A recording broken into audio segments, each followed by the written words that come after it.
Salutare tuturor, astăzi o să filmăm un episod pe secțiunea One Block, care, după cum știți, este în closed beta și se poate conecta doar stafful momentan.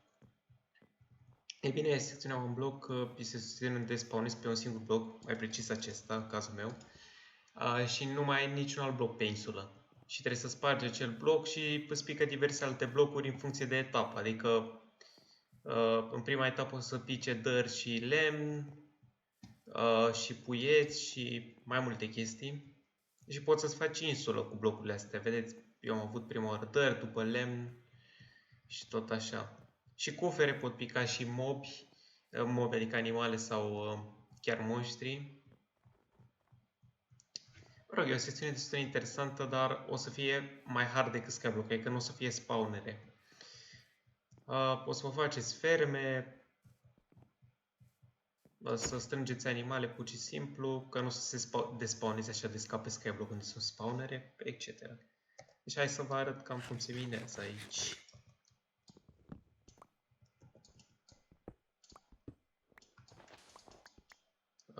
Gheață, nu știu. Nu știu dacă am primit-o. Un lup. Pleacă de aici. Nu știu dacă am un os aici, deci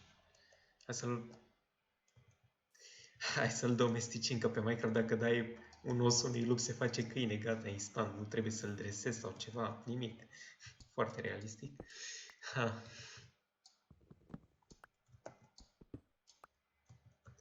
Așa. Vedeți, îmi dă lemne și mai multe chestii oarecum.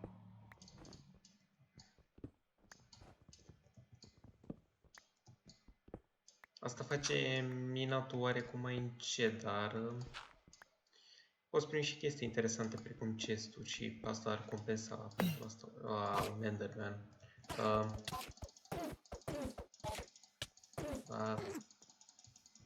Hai că mă ajută câine. A căzut și câinele în void. Ce pot să zic?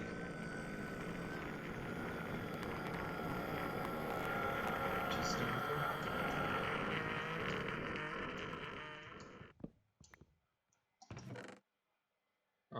Un chest. Și iar mi s-a umplut inventarul cu bulgării ăștia. Da.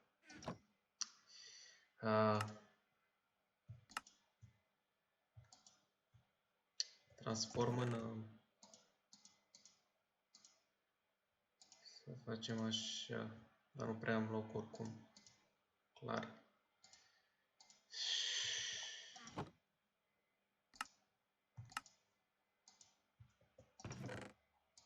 Pot să-i transform și să-i vând.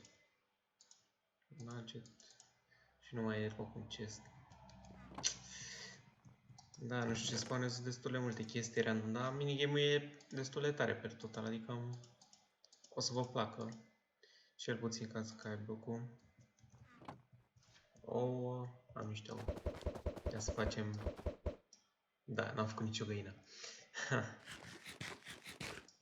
Păi bun, hai să vedem ce se mai spune. Nu știu dacă putem ajunge la 2000 de blocuri în acest video, că la cât de diferite sunt chestiile, merge încet oarecum. Nu știu dacă să fac așa. Alu. Da, din chesturile astea n-am primit, nu știu dacă le spar. Trebuia să fie ceva acolo sau... nu știu. Un urs polar. Bă, da... Nu știu ce să fac cu ele.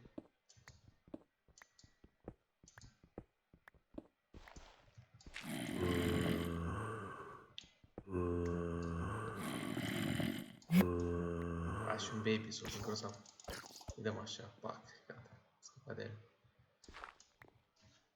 Asta e alt câine, cred, nu e așa. De fapt să-l las așa, să nu cadă în void.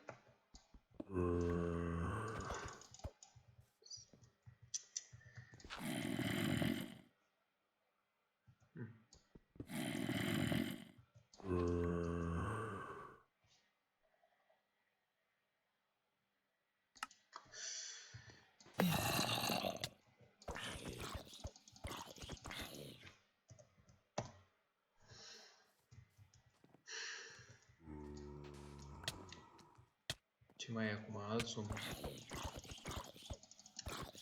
Trebuie să aveți grijă că uneori se spawnează creeperi. Nu știu dacă neapărat la nivelul ăsta, dar am auzit că au pățit alții din staff care mai joacă pe aici. Dar nu grifează insula, că am dezactivat mob griefing-ul. Dar oricum vă pot omora, adică na, creeperii. Așa. Un skeleton acum. Dar nu știu ce se întâmplă cu skeletonii de pe play, că nu prea mă atacă. Și un zombie înfermat de cactus grozav.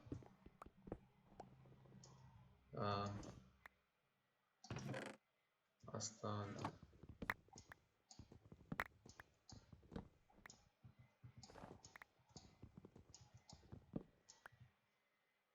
Doi iron am primit, e ceva.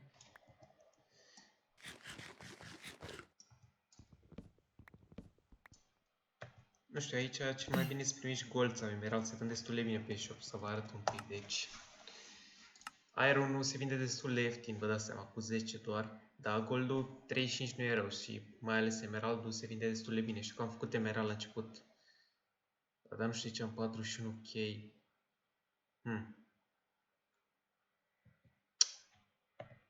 Că nu cred că avem atâția bani. Dar nici nu apar în palton, nu știu dacă e bug visual sau ia. Deci, ba nu, chiar atâția bani am. În fine.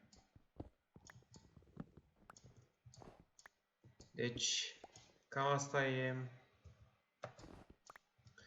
Cam asta trebuie să faci în one block.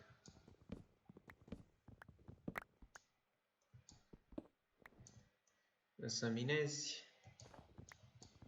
Poți să-ți faci ferme, adică... Eu mă rog, mi-am făcut fermă de copaci la început, că e mai ușor decât să spargi blocuri la asta, să-ți faci, de exemplu, copaci, să spargi copaci, să faci lemn, dar lemnul e cam ieftin totuși.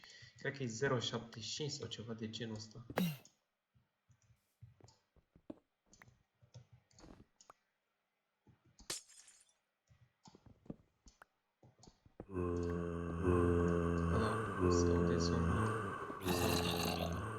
De ce face chestiile astea? Cred că s-au spawn. Hai, salut. Altul. Așa.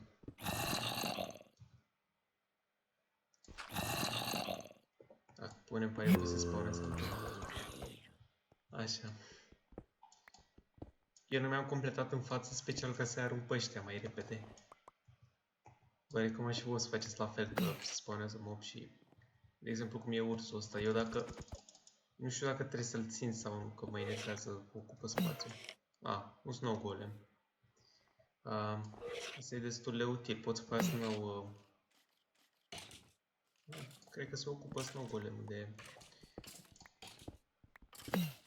Alt snow golem.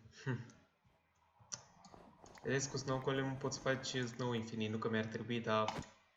Hai că... Asta e... Nu știu, vreau să ies din etapa asta iarnă, că e prea mult snow aici.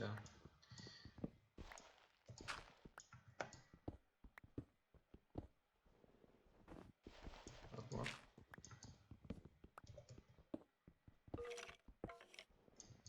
Presimt că urmează un schelet. Cred că se aude dinainte ce se întâmplă. Da, bine că n-au căzut și câinii acolo. Deci, facem niște snow. Nu facem shift.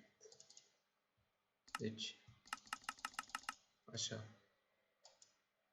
38. Mă rog, snow e destul de ieftin, nu știu de ce îl fac și nu-l arunc direct până la urmă, adică să vedeți și voi. Deci, s-ar putea să mai scumpez, dar nu știu ce zic, că se poate face infinit snow. Da, și am făcut 10,2 bani, deci nu e foarte profitabil. Faza e că nu am făcut mai scump pentru că cu snow golem poți să-l faci infinit, cum am zis, gen, stai sub el și spargi mereu snow și na. Și ar fi prea OP dacă ar fi mai mult, adică poate să-l pun 0,25, nu știu. Mă rog, Magic a făcut prețurile, dar să mai ajustez. Da, cum să... Ia să mă duc acolo să scap de creeper-ul ăla. Și ar trebui să pun... De fapt, câinii atacă creeperii. Fac așa. Bam. N-a căzut aparent. Fine. Și parcă era și un zombie ceva sus, dacă nu or fi omorât cactușii.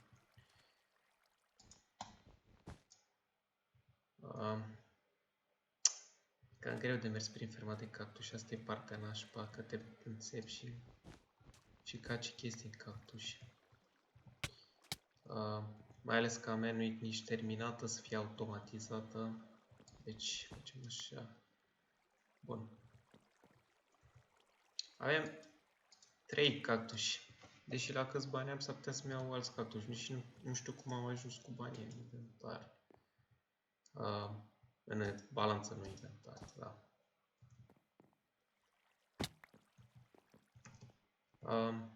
Fermele de cactus sunt destul de profitabile, că sunt automate și... Mă rog, automate, avea nu e automată, dar pot fi automatizate. Nu e rău. Deci... cum ajung acolo? Pe aici. Deci...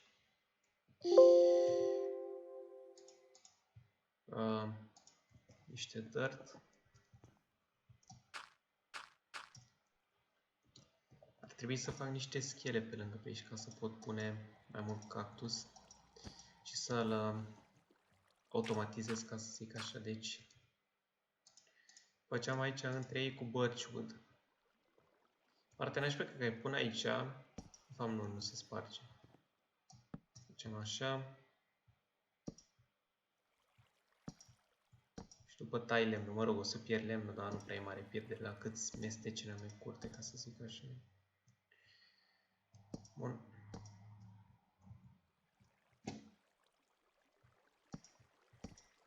Da. Și te mai pot să pun un cactus aici și unul aici.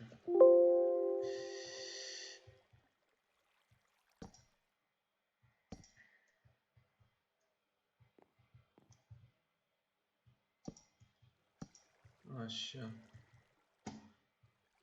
Asta nu cred că e nevoie aici, pentru că o să sparg oricum.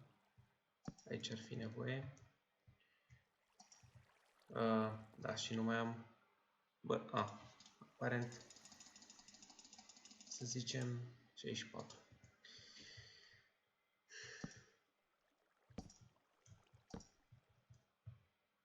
Bun, acum hai să spargem pe unde... De fapt nu, spart exact prost. Spargem aici. Aici, aici... Aici ar trebui să fie... Aici... Aici... Deci, teoretic aici. Și aici, nu știu dacă e... Dar mi-am pierdut toporul, aparent. Cred că îmi fac eu un crafting bench aici, lângă ferma de cactus, ca să nu mai pierd vremea.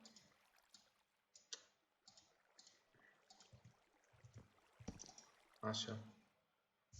Că văd că am și 3 fier aici, dar n-am bețe. De fapt, pot crafta... n-are facilitate. Să mă gândeam că gen... Pot să craftezi toporul direct cu lemn, știi? Cu ce ai, fără să trebuiască să mai...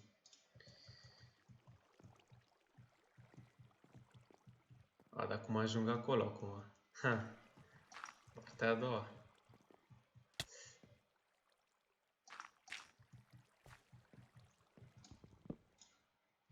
Dar aici cred că nu e nici... nu mai am cactus oricum. Da, aici nu prea automatizat, că apa e doar aici, deci ar trebui să mai bag apă.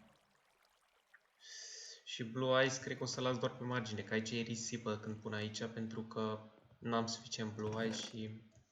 Na.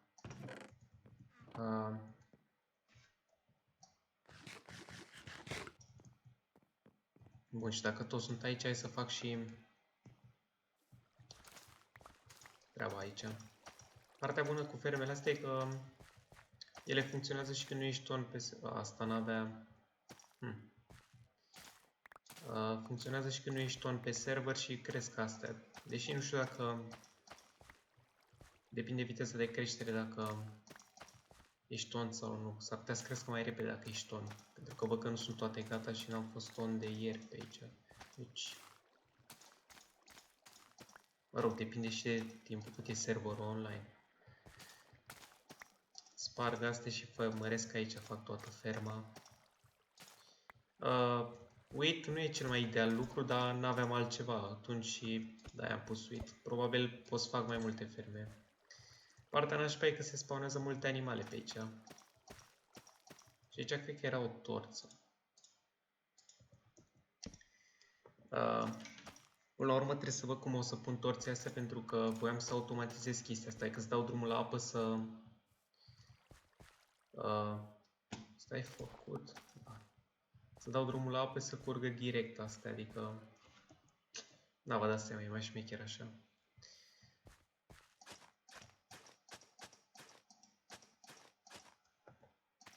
Să se culeagă direct, automat, toate astea. Mă rog, am făcut ceva. Am mărit producția de seeds. Așa.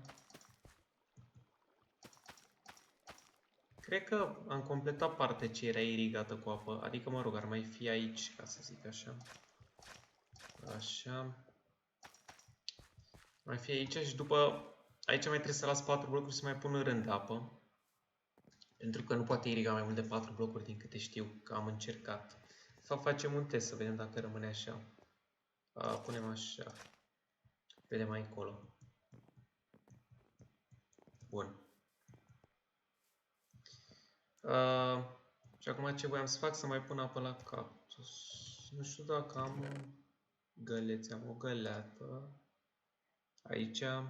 Și am niște... Apa am, că am făcut fântână infinită, dar găleți nu știu ce să zic. 2 găleți aparent. Pot să fac mai multe, dar cam și iron nugget, pot să mai fac iron.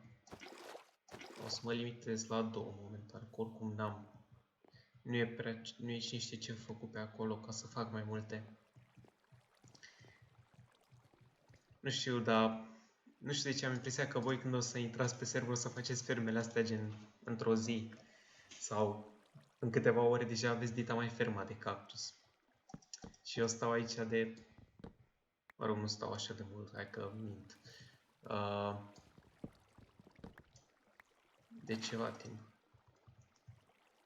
Să fac ferma asta, adică stai ceva timp de joc. Că cactusul pe shop, dacă vrei să-l cumperi, e pus special destul de scump, știi, ca să nu faci chiar repede, că 100 de bani un cactus și durează ceva, plus că îți trebuie și apă și gheață și mai multe chestii ca să faci fermă. Așa, perfect. Acum, de ce nu merge apa de aici? Gata, fixat. Dar n-am hopper. Și văd că nu sunt puse astea bine, nu știu de ce. Deci aici e cactus, aici e cactus și aici...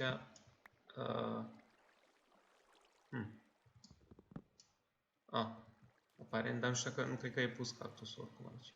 Și aici ar mai trebui să fie. Da. Și aici. Bun. Da, nu s-a făcut nimic aici. Perfect. Aici va curge cactus, dar ne trebuie... O să ne trească și mai mulți cactus și mai multe hopere de alea. Cred că aici mai am loc de item. Să mai pun și eu. Am ceva greu. Gălețile, da, le pun aici. O să fac la un moment dat o casă și un chest room ca să organizez astea frumos. Că acum încerc să fac și o fermă de cactus sau ceva mai normal așa. Deci ce îmi trebuia, voiam să fac niște iron și să iau iron, dar aici nu cred că e iron. Sunt multe chesturi, pentru că mi-au picat multe chesturi în timp. Adică nici nu cred că ai nevoie să craftezi chesturi. Dar am doar 3 iron. Da. Nu cred că am suficient să fac opere din astea. Să fac doar un lingou de iron.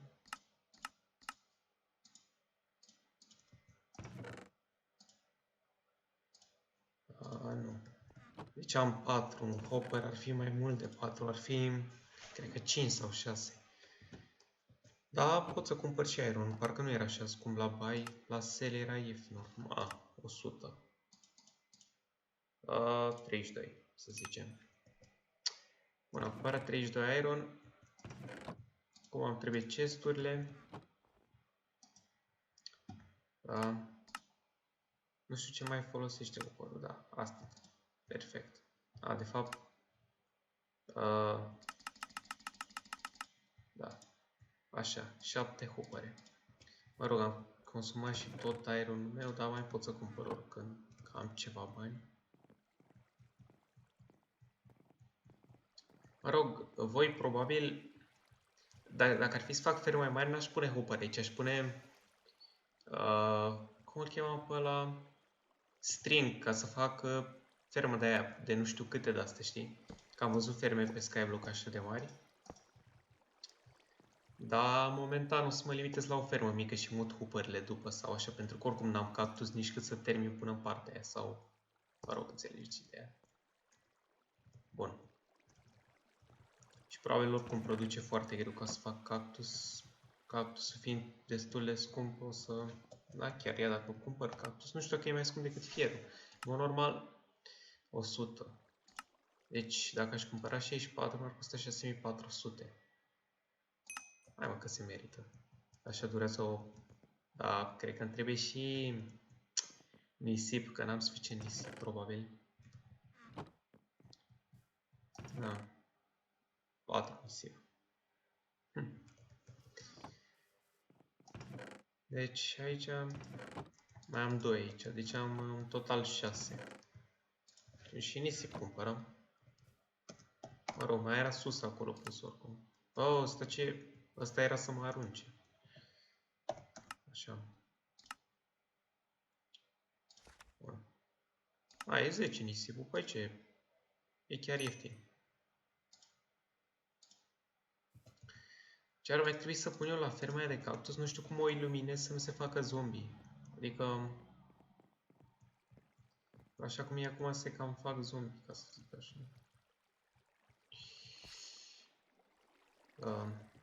Așa. Așa. Trebuie aici niște... de-asta. Aici. Aici. Și acum nu mai am slab. De fapt, niște sand, dar nu mai am unde să pun sandul. Bine, atunci pun cactus. Mai pun cactus, adică să fie. Să mărim să avem o producție decentă. Dar chiar cu cât se vinde asta, deci eu știu că l-am luat cu 100, dar de vândut cu 7. Dacă... Nu știu care e rata de creștere, dar dacă ar produce acolo ceva decent, ar fi chiar... Da, bineînțeles că n-am slab aici, dar am crafting bench și am lemn, deci... Nu spune că l-am transformat tot, apare nu. Ok. Hai să zicem așa, 48 ajung.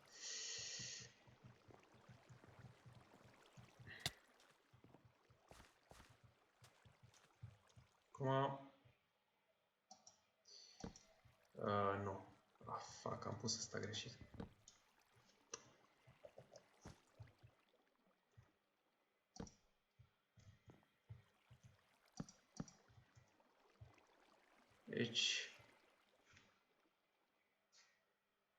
Deci o să fie așa. Deci o să fie un bloc. Și aici. Ok, hai să pun și sandul ca să nu mai fiu așa confuz aici. Da. Mă rog, și spar după sabluri slaburile de jos sau mă rog de sus, de fapt. Bun.